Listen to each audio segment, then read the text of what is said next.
Yeah, she's Well, laying she got a eggs. big butt. She can hear you, Jim. Stop it.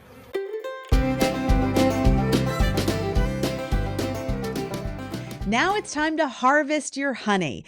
Extraction can be the most difficult and the most rewarding part of beekeeping. Actually, taking honey out is my least favorite part of beekeeping. Extracting and taking honey, but it's necessary. It's like having cows for pets, you know. That's great, but you got to milk them. First of all, remember you need to leave your bees about 60 to 80 pounds of honey in those brood boxes so they can survive the winter. One deep frame holds about 8 pounds of honey, so you can just estimate from there. First things first, we need to get the bees out of the supers so we can take them. And how you do that depends on how much time you have. You can invest in what's called a bee escape board. You just put that on top of the brood boxes underneath the supers, and the bees will crawl down at night and not be able to crawl back up in the supers, but you have to do that the day before. What we do is use Fisher's Bee Quick. It smells like cherries. Bees don't like it. It's not too bad of a smell though. And you put that on a fume board and then put it on the hive, and it tends to drive the bees down. It doesn't drive them down all the way though. And so a lot of times we have to use a leaf blower to just blow out the rest of the bees. If we were to take them back with us, they would die. So we're doing them a favor. And I set it on top of the hive, and when you blow them out, you can see them going out and running right back in the entrance. It hurts them less than some people take each frame and brush them off. That hurts them more than a leaf blower will. And we can get in and out of their hive a lot quicker, so it's less stressful for everybody. It's like smash and grab. You go in real quick and get out before they know what's happening. Sometimes we put the super in a garbage bag to stop the bees from going back onto it, and most often we cover it with a sheet in the back of the truck. The point is, you do not want the bees to go back with you while you're driving off. They're going to die away from the hive, so keep them with their sisters. Some people don't take their honey off until November, and then they don't have to use Bee Quick or anything, because now the bees are all down in the brood chamber keeping the brood warm. So they're not up there in the honey supers because they don't need the honey. So you can just take the boxes off. Let's talk about the heavy lifting now. You'll have to take this into consideration. A medium super can weigh 60, 70 pounds if it's really full of honey. And that can be heavy. We put extra handholds on our hives today. I just use 8 frame medium supers, and these weigh about 40 pounds. Still heavy, but manageable for me. And the extra handles we put on the outside comes in really nice about now. The main point here is when you're ready to harvest, you'll probably need some help. It is really hard work. You're going to need to extract the honey inside. If you do it outside, you're just going to attract a lot of bees, and that is a huge problem. So we use our commercial kitchen, but you can use a garage or a shed or whatever you have that is indoors. Once you get the supers back, you'll want to get to them as soon as possible and extract, because they can attract bugs, specifically hive beetles that can just slime the honey. So don't let them sit around too long. You are going to need equipment for this, obviously. A knife is crucial to cut off the wax cappings. A serrated bread knife works great. If it's cold, if the honey's cold, you can use a hot knife, which costs about $100. And it's a heated knife. You have to open the cappings up or you can't get the honey out. So whatever method you use, some people use a capping scratcher only. Some people use, they have professional uncappers, chain uncappers that these little chains hit and knock the cappings off. Extractors can be really expensive. They run anywhere from a couple of $100s to a few $1,000s. Some you just crank with your hand. Some are electric. This is a really good time to connect with your bee club and see if they have an extractor that they let their members use. You'll need some sort of a box or a tub or something for those wax cappings to drop down into. Make sure that has a hole in it so it can drain honey. put a bucket under it because the wax cappings will have a lot of honey in them, and you'll probably want it to drain overnight because you want every drop of honey that your bees made. You'll also want to protect those wax cappings because you can use that wax for lotions or lip balm, candles. So there's a lot of options there. So make sure that you have something that you can seal up those wax cappings with when you're done. We harvest two types of honey, liquid and comb. I'll talk about comb honey first. This is honeycomb, and we just cut it right out of the hive into squares. That's the way all honey used to be. That's the only true, really raw honey, is whenever you buy comb honey, because you're buying the comb that the bees made. They put the honey in and they've capped it. When we set up our hives, we have to use frames without foundation right at the start of the season and let the bees make it all from scratch because we have to cut straight through it. So you have to decide at the beginning of the season if you want comb honey. You can't put these frames in the extractor because there's nothing to hold the wax down and it would just blow out as the frames spin around. You have to freeze it for a few days after you harvest it, just in case there are any tiny insects in here because it's raw and we don't filter this at all. With the liquid honey, we strain it in a strainer, but with this comb honey, you'll need to freeze it to get rid of any insects. You can just swallow the whole thing. It's amazing. The wax is a little easier to swallow when it's warmed, I'll tell you that. But it's really a fancy way to serve cheese and crackers, and you will impress your friends. Most people, though, want the liquid honey. So if you are gifting something or you're thinking about selling it, you'll probably want to start off making the liquid honey.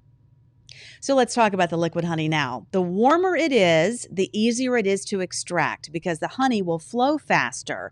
When it's colder, the honey flows more slowly and it takes longer. We have a much easier time getting to our spring honey because in the fall, we'll extract as it starts getting cooler, and that cool honey is hard to filter because it's so thick and slow.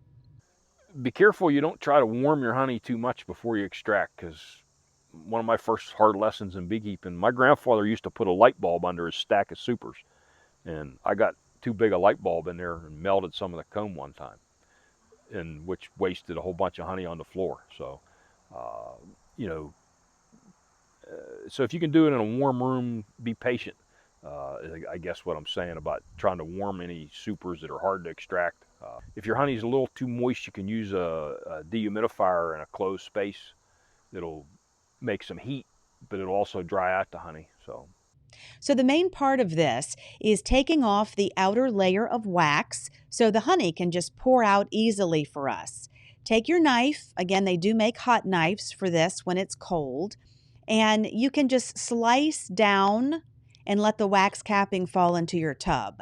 If you can't get to some comb because maybe it's a bit sunken down into the frame, just scratch it open with a fork. It is easier if you tilt the top of the frame down a bit to allow the wax to fall into the tank.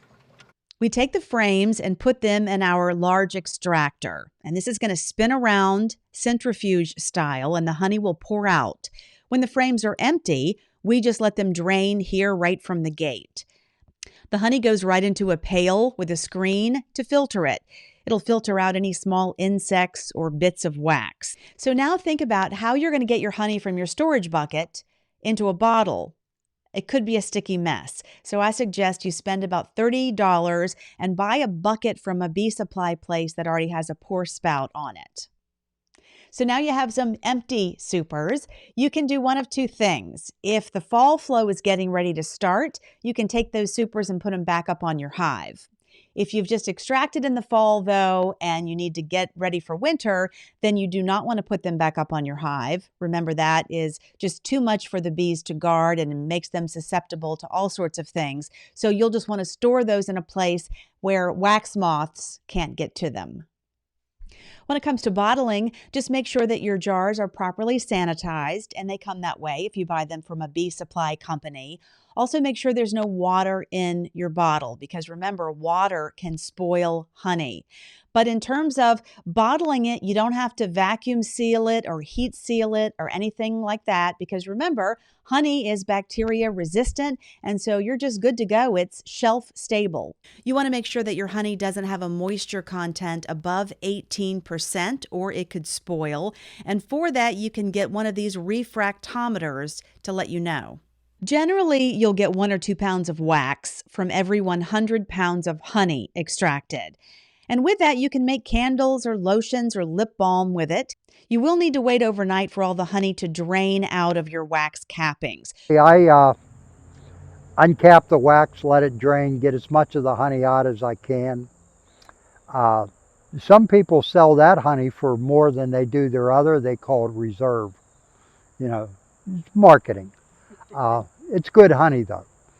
And then I generally let the bees clean out the honey a little bit. And then I put it in a solar wax extractor, which melts it. Honey, wax will melt at about 130 degrees, start melting. At 160 degrees, it's all liquid. So, you know, it melts it. And then we use it in cosmetics. We make some candles with it. Let's talk now about one of my favorite parts, the health benefits of honey. And there are many. Again, honey never spoils as long as the moisture content is below 18%. So advise your friends and family to store their honey in a warm, dry place. What happens if it crystallizes? It's not a bad thing. It actually means that your honey is the real stuff. So it's a good sign if it crystallizes. Most people, though, want to use the liquid honey. So what do you do to turn it back into liquid? Well, it's simple. You need to slowly warm it up, but you don't want to put it in the microwave because that will take away all the good health benefits that come with honey. So don't microwave it. Also, if you put it in a plastic bottle, you don't want to microwave it anyway. Here's what I do. Slowly warm it up by taking a bowl of water, putting that in the microwave till it's almost boiling, take it out of the microwave, submerge your honey bottle down into it, and it should decrystallize in about a minute. Depending on how crystal your honey is, you might need to do that a couple of times, but that is an easy way to liquefy your honey and at the same time keep all of the health benefits. The rate at which your honey will crystallize depends on several things, mainly which flowers the bees visited. All real honey will crystallize, some quicker. Like aster honey will crystallize like right away. The Hawaiian white honey that Christina used where she worked, they had to harvest that every 2 days because that would crystallize in the comb. Goldenrod crystallizes fairly quick. We don't want to heat it past 100. 90's even better. You know, to keep, because the hotter you make it, the more you're going to take out of it. And why do we not want to pasteurize it? Because you kill the enzymes and all the good stuff that's in it. So let's dive in a bit more on how the crystallization process works. Honey is made up of 70% of two sugars, which is fructose and glucose. All honey, though, is slightly different in how much glucose and how much fructose, and all that depends on the different plants they're feeding on. Glucose is what crystallizes, and that's why some honey is more prone to crystallizing and others are more resistant to it. When the glucose molecules separate from the water in the honey, they form a tiny crystal. And from there, crystals just sort of build on one another. So the more glucose the honey has, the quicker it crystallizes. What can you do about that? Nothing really, unless you have the means to move your bees to flowers that don't crystallize so quickly. Also, if the honey contains a lot of pollen, then crystals can form quicker around those particles of pollen and more rapidly crystallize. And one more thing, honey will crystallize much faster if the temperature is between 32 and 57 degrees Fahrenheit. In Celsius, that's about 0 to 13 degrees. If you freeze the honey, it will stop crystallization. And it never really completely freezes technically, but putting it in freezing temperatures can help stop crystallization until you thaw it out. Overall, though, the warmer it is, the better. We try to keep the temperature about the same as the bees do in their hive, which is about 90 degrees at the warmest. And that's for the best health benefits. Technically, pasteurization is at 160 degrees, and so some commercial beekeepers might super filter their honey, which takes out all the pollen, and then pasteurize it so it won't crystallize. But of course, that negates all the positive reasons to use honey. A couple of other ways you can decrystallize your honey is to set it on a windowsill with the sun coming in. That will slowly do the trick. And a quick trick that a lot of beekeepers use is to take their crystallized honey and set it on the dashboard of their car when it's really hot outside, and it decrystallizes in a flash. Some of you may eventually want to sell your honey, and the regulations for this vary depending on your own situation. In most cases, if you have your hives in your yard and you're selling right out your front door, the regulations are pretty lenient for that. If you want to sell online or sell inside of a retail store, though, the rules get a little bit stricter. So check with the health department and the agriculture department. They frown on pets. They want to check the water temperature. We have a commercial kitchen because the health department requires that where we are. Again, you need to just check with your locality just to make sure you're following all the rules. The FDA requires 4 things when it comes to labeling. First of all, honey has to be right on the label, and it really should be the largest word. Also, the weight must be right on the front, on the lower third, and it's got to be listed in both ounces and grams. Your name, address, and contact information must be listed, and it's also a really good practice to have on there that you should never feed honey to infants under 1 year old. Remember, we talked about botulism in that very first module, and until a child's immune system is a little bit more mature, they can be susceptible to botulism. Honey is technically sugar, so the calories do count. There's about 64 calories per tablespoon, so don't overdo it. But there's a lot of health benefits that come with eating honey. One of them is so many people say that it helps cure them of their seasonal allergies. Researchers are still looking into this, but I have to say that I was on Flonase for years and years. I became a beekeeper and ate a lot of honey right out of the hive, both spring and fall, and I didn't need my Flonase anymore. So I'm a believer in that. The reason people think that it helps fight seasonal allergies is because the honey contains a lot of pollen, and with every spoonful you take, you're giving yourself a little booster shot of whatever it is you're allergic to. That's another reason that local honey is so important. You want to get a little taste of whatever it is that's blooming in your area. The moisture content of honey is lower than the bacterial, so it'll suck the moisture out of bacteria and kill it. It also has hydrogen peroxide in it. And it's also a barrier to where, especially if you had like a big burn where all the skin was gone and that was coated with honey, germs can't get through it. So it gives it a chance to heal. Honey can also boost your immune system since it's filled with antioxidants. It's been proven to soothe coughs and sore throats just as well as cough medicine. And honey was just named on Time Magazine's 100 disease-fighting food list.